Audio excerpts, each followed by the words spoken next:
Hola, ¿qué tal? Hoy vamos a tener la sesión desde esta plataforma eh, que corresponde a la tercera sesión de la unidad uno.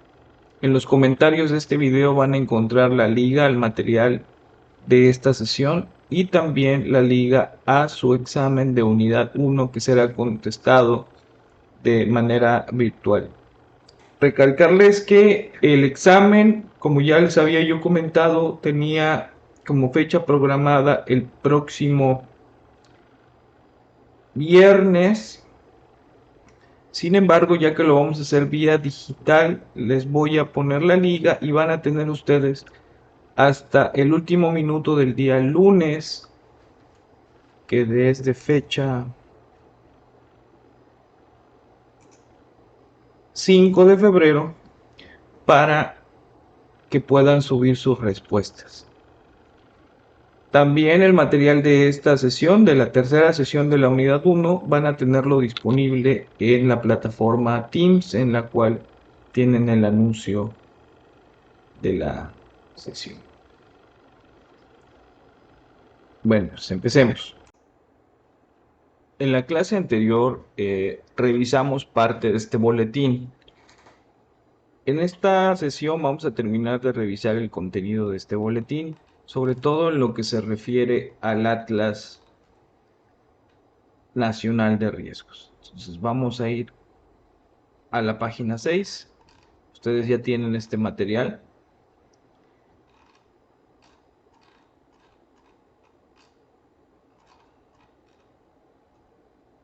Bien, la gestión integral del riesgo en México, que es llevada a cabo por el Sistema Nacional de Protección Civil, parte desde el conocimiento de los peligros a los cuales está expuesta la población.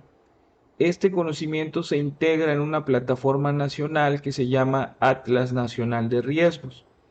Como lo ven ustedes ahí, este Atlas Nacional de Riesgos es un sistema de información que contiene todos los datos y los análisis respecto al peligro, la vulnerabilidad y el riesgo. Estos análisis, estos datos están a diferentes escalas, desde la escala nacional hasta la escala municipal. Es decir, que podemos encontrar datos con mayor o menor detalle dependiendo del área en la que nosotros, el área del territorio, digamos, el área geográfica que nosotros queramos estudiar. Cuenta con una serie de mapas y sistemas de información a partir de los cuales se simulan escenarios de desastres. Ahora revisaremos la plataforma de manera eh, desde la página, pues desde la página web. Bien, entonces, repito, la Estrategia Nacional de Gestión Integral de Riesgos parte de la elaboración de estos atlas de riesgos desde sus diferentes escalas, nacional, regional, estatal y municipal, para primero identificar y ubicar los riesgos, pero también para identificar el grado en el que se presenta. ¿Mm? Los atlas locales, los atlas municipales, se generan desde consultas públicas e información con expertos que permiten obtener mapas como los que ustedes van a ver en un momento más. Entonces, desde la participación de los tres sectores de gobierno, que es el privado, la comunidad y el gobierno, se genera este tipo de resultados. ¿Para qué nos sirven? Bueno, pues nos sirven para diseñar políticas públicas, para ordenar el territorio y así brindarle a la población una mayor seguridad en cuanto a su calidad de vida. ¿Sí? Además, nos sirven para otra cosa bastante importante que revisaremos en un momento más, que es facilitar las declaratorias de emergencias y de desastres. Estas declaratorias se emiten desde la autoridad para permitir el acceso a la ayuda del gobierno federal y bueno, esto permite reducir el impacto de los desastres, sobre todo el impacto socioeconómico y de salud también. Hasta hace un par de años, tal vez 4 años, existían dos fondos, dos fideicomisos, que eran el Fondo para la Prevención de Desastres o FOPREDEN y el Fondo para los Desastres Naturales, el FONDEM. Ambos fondos servían para brindar recursos a niveles locales, niveles estatales y municipales para reducir el riesgo. El primero, el FOPREDEM, servía para la construcción de obras de infraestructura como presas, redes de drenaje, viviendas de materiales resistentes, etcétera, y así reducir la vulnerabilidad de la población. Por su parte, el FONDEM servía para proveer de recursos en caso de una emergencia y desastre para la atención a la misma.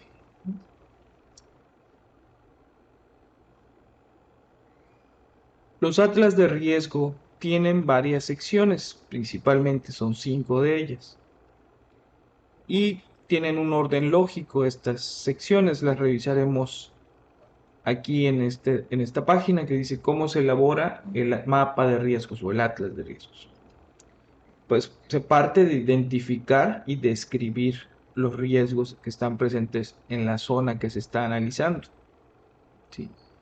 Y bueno, hacer un inventario en el que se señalen de cuáles todos los riesgos posibles puede tener afectación esa zona. Ya vimos cuáles son o cómo se clasifican los riesgos, aquí en este mismo boletín están. Después se establece su grado de riesgo. Es decir, además de que se ubica el riesgo, como dice el punto número 2, hay que ubicarlos en mapas específicos. También se delimita hasta dónde geográficamente existe ese riesgo. Posteriormente, ya que está identificado y delimitado, pasamos al análisis de ese riesgo. Recuerden que el riesgo está compuesto por peligro y vulnerabilidad. Entonces, hay que estimar el nivel de peligro, es decir, qué tan intenso o frecuente es ese peligro, y también el nivel de vulnerabilidad, es decir, las condiciones en las que se encuentran los bienes, los servicios, la industria, los ecosistemas, la población, para enfrentar un peligro determinado.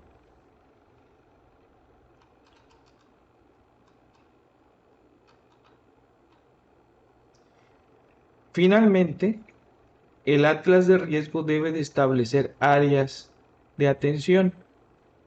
Estas áreas generalmente son evaluadas cualitativamente. ¿Qué quiero decir? Son áreas que dicen alto riesgo, riesgo moderado, riesgo medio, riesgo bajo, riesgo muy bajo. Así están calificados los mapas en los atlas de riesgo. Nos permiten determinar entonces cuáles son las zonas prioritarias para atender en caso de que se presente una emergencia. Esa es la parte final de un atlas de riesgo, determinar cuáles y cuántas y en qué magnitud corren riesgo ciertas zonas, ya sea de una ciudad, de un municipio o de un estado. Bien, les voy a mostrar ahora algunos mapas resultado de los atlas de riesgo para que ustedes puedan tener una mejor idea de lo que significa esto que les acabo de decir. Bien, revisemos ahora un documento que es el Atlas de Riesgo del municipio de Tulum a manera de ejemplo. Este documento pues es reciente. El Atlas de Riesgo no es solamente el documento, sino también una plataforma en la cual se pueden consultar los datos. Esa la revisaremos posteriormente. Pero bueno, revisemos este documento quiero mostrarles que el contenido está organizado en las mismas fases en las que les comentaba hace un momento. Tiene una fase uno, que es el marco teórico, que es la descripción del medio geográfico. ¿Sí? Es decir, se describen cosas como el clima, la precipitación, el empleo, la infraestructura, etcétera. La fase 2 consta de la identificación de los peligros, todos los peligros que están clasificados por Senapred, aunque no se presenten en la zona de estudio, deben de estar incluidos en el atlas y señalados de tal manera. Por ejemplo, en este atlas de Tulum está presente un análisis para el vulcanismo, también para tsunamis, hundimientos, agrietamientos, fenómenos astronómicos, todos los peligros hidrometeorológicos, desde las tormentas severas, los ciclones tropicales, las inundaciones, etc.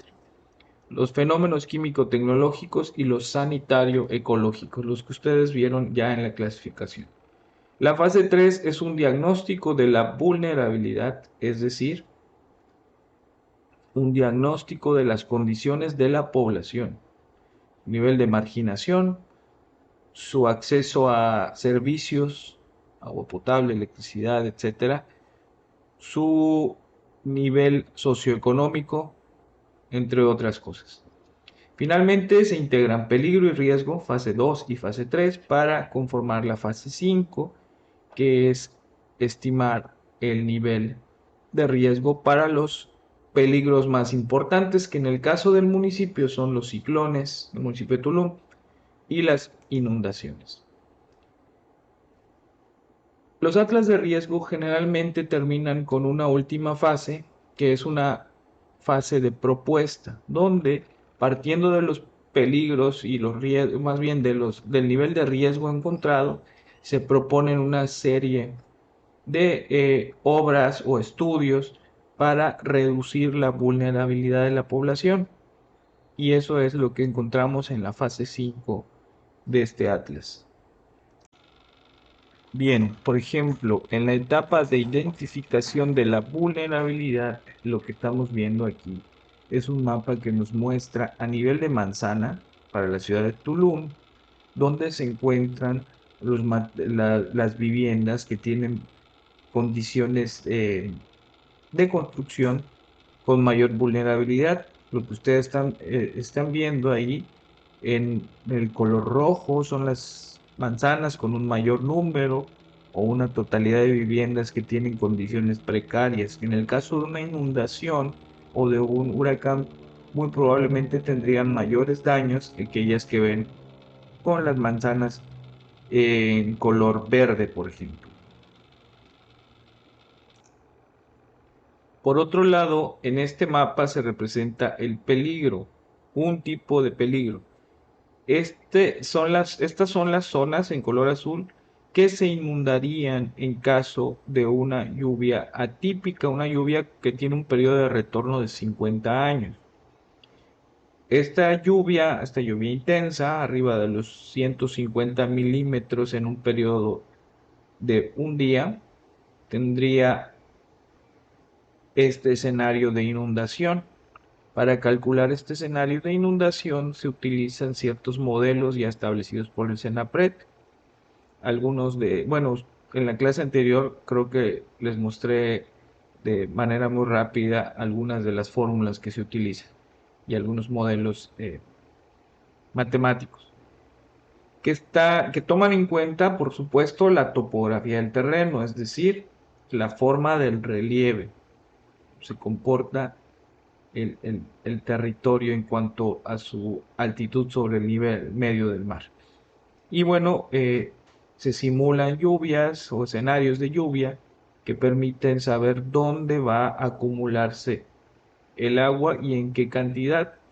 Si ustedes se fijan en la simbología de este mapa, los tonos azules representan ciertos niveles de profundidad de estas inundaciones. Por ejemplo, en el color azul más oscuro son inundaciones de alrededor de 2.2 metros.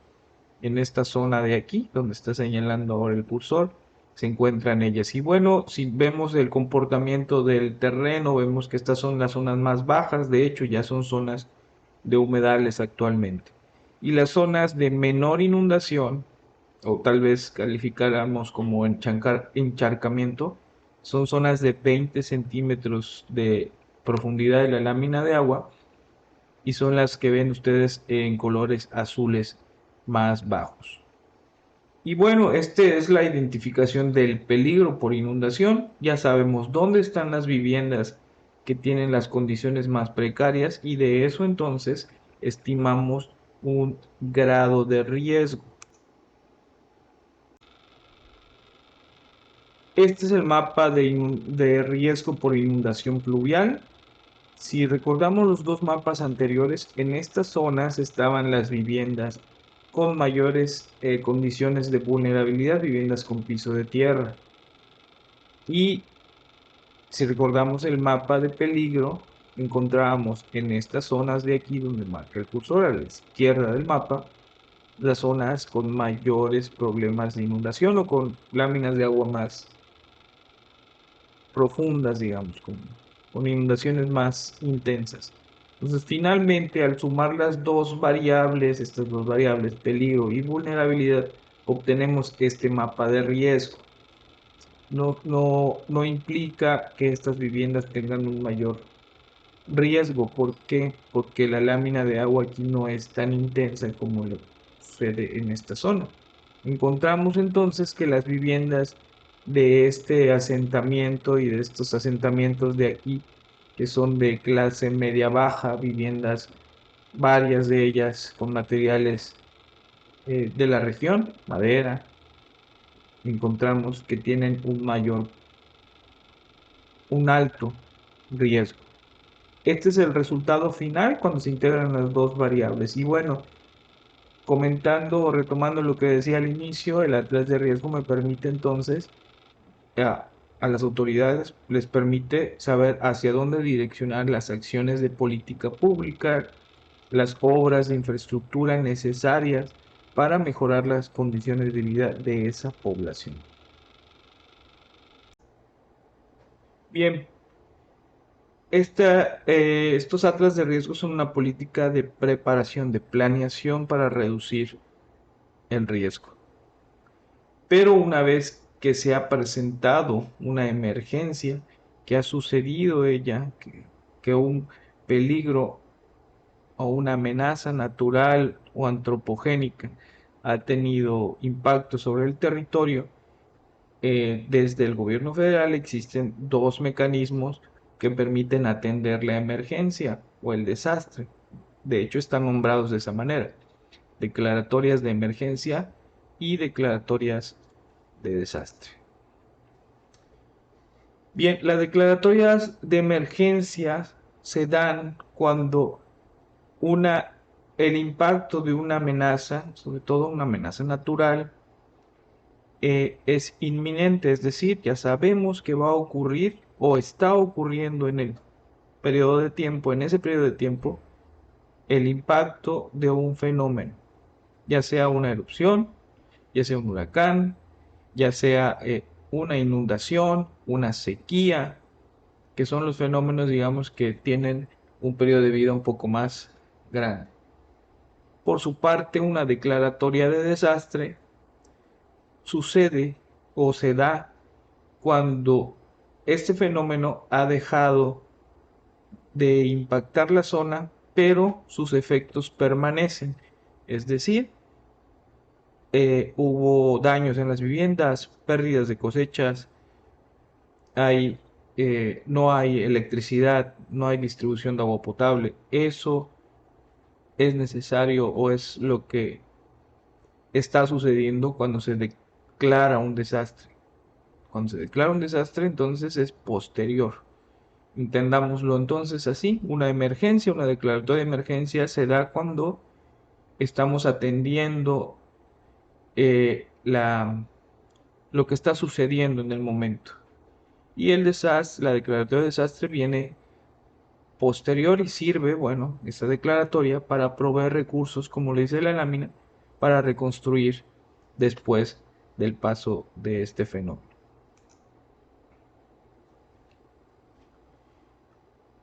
Las declaratorias tanto de desastre como de emergencia se solicitan desde los gobiernos municipales y sirven para proveer de recursos a estos gobiernos para atender la situación. Se, se solicitan todavía actualmente a la Secretaría de Gobernación. Anteriormente eran solicitados al fondo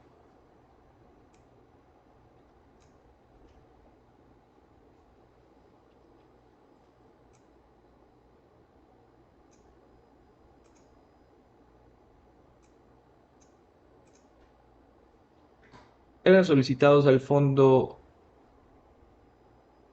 de Desastres Naturales, el FONDEM, ya no existe, entonces ahora se solicitan directamente a la Secretaría de Gobernación Federal.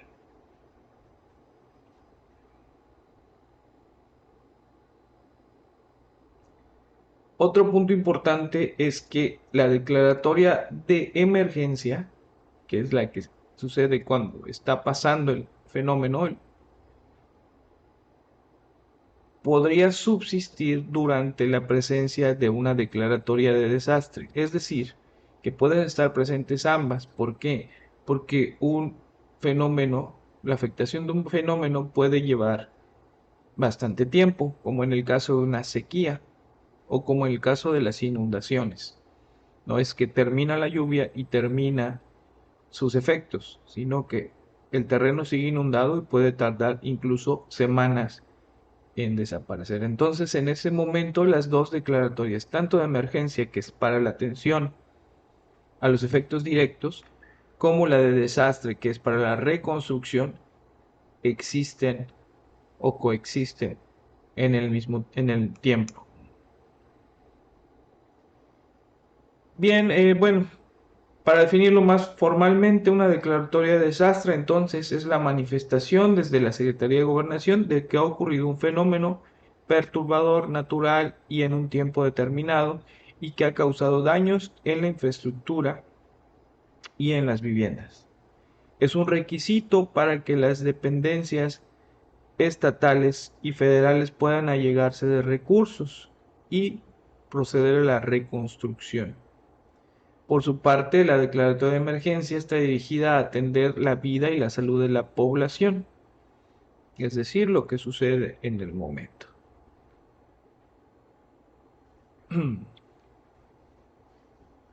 Este es el mecanismo que existía antes. La Dirección General de Protección Civil solicitaba al fondo a través de un reporte que estimaba la cantidad del daño, el recurso financiero. Algunas cosas han cambiado. La primera de ellas es que el fondo pues dejó de existir, así que la solicitud ahora se hace de manera directa. Otra situación que ha venido a ayudar, digamos, a este mecanismo es que cada vez más municipios y estados cuentan con su atlas de riesgo. Como ya tienen cuantificada la cantidad de daño potencial que ocurrió durante ese desastre, es más sencillo generar ese reporte que nos pide ahí, que nos dice ahí que tiene que contener la cantidad estimada de población vulnerable. Bien, vamos a revisar el Atlas, la plataforma del Atlas Nacional de Riesgo para terminar ya con la sesión. Desde una búsqueda sencilla en Internet, Atlas Nacional de Riesgos, encontramos esta plataforma. Voy a ir guiándolos, no va a ser muy tardado, para ir revisando esta plataforma. Lo primero que vemos al entrar, bueno, esto es una encuesta, pero es esto de, es un monitoreo en tiempo, casi en tiempo real, de los fenómenos naturales que afectan el país. Aquí está, por ejemplo, el monitoreo del volcán Popocatépetl, que, bueno, esto es una cámara web, no es una imagen, es una cámara web que emite imágenes en vivo. De hecho, si ustedes se quedan viendo ahí unos segundos, van a encontrar el movimiento. Se toman fotografías cada determinados segundos. Nos muestra su estadística y, bueno, podemos acceder a un reporte completo. Pero también aquí en la pantalla de la derecha ustedes pueden ver una animación de los frentes fríos, las lluvias, dónde están los volcanes activos, si hay algún fenómeno tropical que están aquí, las condiciones de viento, de lluvia, si hay algún sismo, cómo está el nivel de las presas, que esto es importante por lo de las sequías, si hay algún incendio forestal, la calidad del aire en la Ciudad de México y las condiciones de ceniza suspendida. Esto es un mapa interactivo de los que seguramente habrán visto muchos, así que yo puedo navegar en él y acercarme a ciertas zonas. Por ejemplo, vemos presencia de nubosidad para el estado de Quintana Roo, pero podemos checar también cuáles son las condiciones de lluvia las últimas 72 horas y es lo que nos está mostrando ahí. También podemos checar las condiciones del viento. Tarda un poco en cargar, pero bueno, vamos a quitar la nubosidad para que ustedes vean, por ejemplo, las corrientes de aire, de dónde está llegando, convergiendo el aire. Esto nos sirve para estimar, bueno, si han visto algo de climatología, zonas de baja presión, de alta presión y potenciales corrientes de aire y lluvias. Incendios forestales, también importante.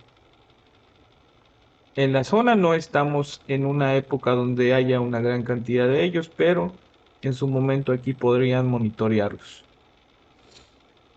Bueno, entonces este es el sistema de alerta temprana o monitoreo de avisos y fenómenos naturales.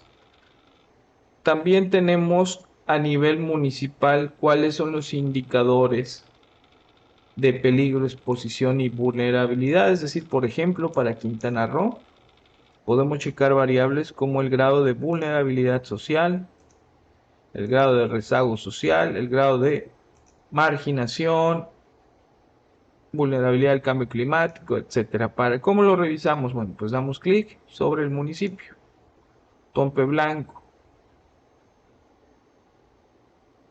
A ver, déjenme ver si puedo quitar esto. Ya no veo por dónde. Bien, pero aquí nos dice, por ejemplo, que en el Otompe Blanco existe una población de tantas personas, tantas viviendas, tantos bancos, gasolineras, hoteles, supermercados, y nos hace una descripción de las principales variables de población vulnerable, es decir, adultos mayores, mujeres, niños, etcétera. Y bueno, nos da una serie de datos que podemos revisar o acceder. En este momento, ¿cuántas declaratorias hay vigentes, claro? ¿Y cuántas ha habido? Bueno, pues ha habido una de contingencia climatológica, ha habido 14 de hidrometeorológicas y ha habido 19 emergencias hidrometeorológicas, desastre y emergencia, lo que acabamos de revisar. Y también hay un total, ¿no? Que han sido 34. Este es otro sistema más del Atlas Nacional de Riesgos. Hay otros más. Aquí están los atlas municipales, los atlas estatales, varias plataformas y maneras de consultarlos.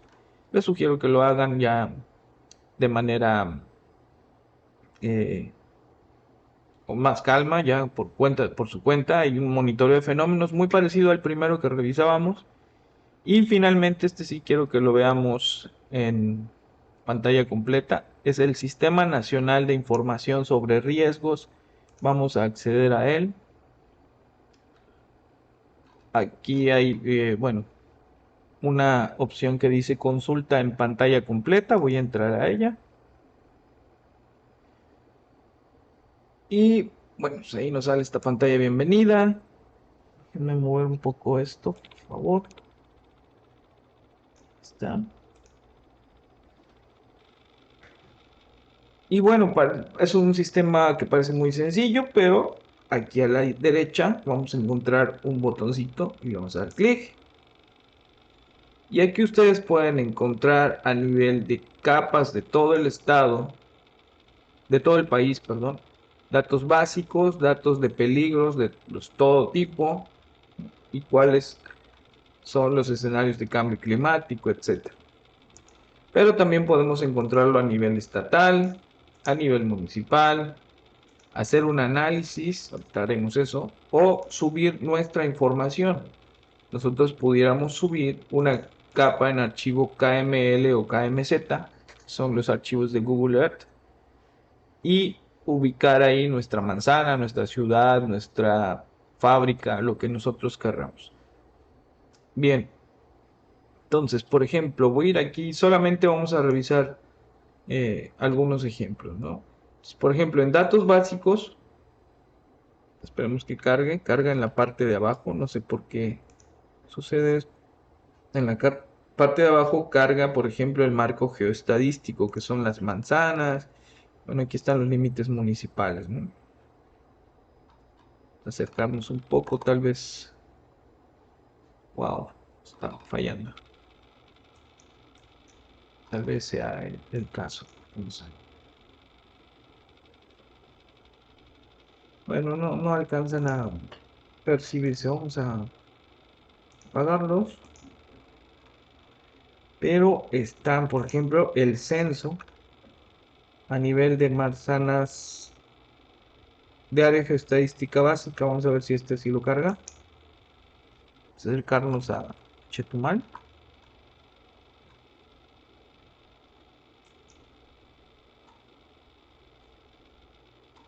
No sé si está un poco lento mi internet.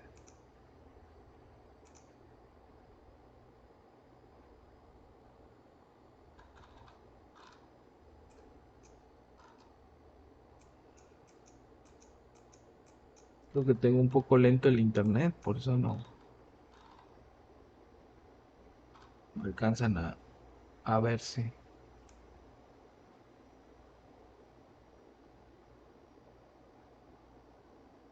Bien, no se alcanzan a ver. Probemos con otro tipo de datos. Vamos a ver colonias, ¿no? Ok, probemos con algún peligro. No sé si haya algún problema con la página o es mi internet, pero probemos, por ejemplo, peligros hidrometeorológicos. Recuerden que sale en la parte de abajo de que tenemos inundaciones, ¿no? Inundaciones históricas. Y hay muertes por inundación, inundaciones históricas hasta 2010, puntos críticos de inundación, puntos críticos de inundación para otras fechas. Por ejemplo, me voy a alejar un poco y vamos a ver si nos muestra las inundaciones históricas.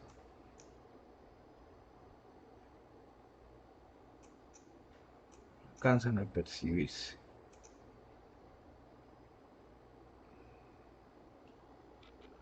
Ok, no, no aparecen. Debe ser mi internet. En fin, Eh, ya lo revisarán ustedes, seguro en su computadora, en su internet sí aparecerá. Una cosa, una última cosa, aquí hay un botoncillo al lado de cada capa, hay un botón aquí como de descarga. Podemos descargar los datos y estos datos que descargan en un formato que se llama KMZ los podemos abrir en Google Earth. Vamos a ver si no nos deja mal.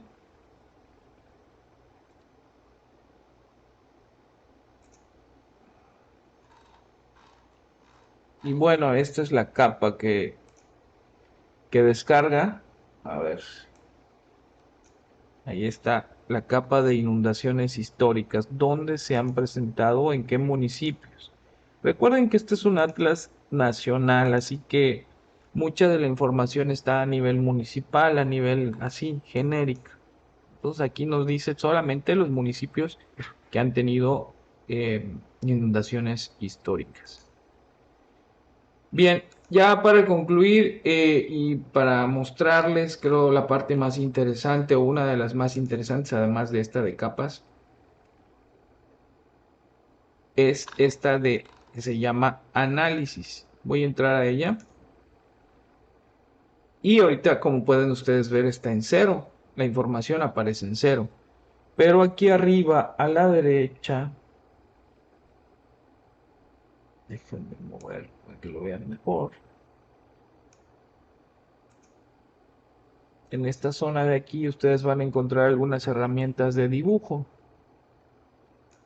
Y estas herramientas sirven para dibujar círculos, áreas irregulares, triángulos, borrarlas o identificar un sitio en particular.